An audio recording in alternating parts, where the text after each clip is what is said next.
يعني خبر مؤسف، توقيف وليد الركراكي. الاتحاد الافريقي توقف المدرب وليد الركراكي 4 المباريات، جوج منها مع وقف التنفيذ، ومباراتين غادي يغيب فيهم وليد الركراكي على خلفية الأحداث اللي وقعت مع بعد نهاية مباراة الكونغو الديمقراطية.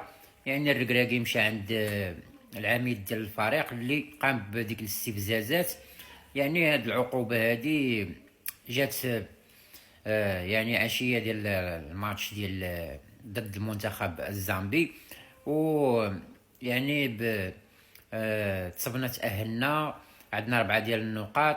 كنتمنى هاد العقوبه هذه ما تاثرش على المجموعه وعلى الجروب ككل، ويبقى التماسك ويبقى التضامن ويبقى التلاحم، تبقى ديك الروح ديال النيه اللي لعبنا بها في كاس العالم. يعني عقوبه غير متوقعه، ولكن للاسف عقوبه زائد غرامه، 4 مباريات، مباراتين مع وقف تنفيذ وغرامه ماليه. يعني المصدر هو مصدر موثوق. يعني نتمنى ان لا تؤثر هذه العقوبه على السير وعلى مسار المنتخب الوطني المغربي في هذه النهائيات. السلام عليكم.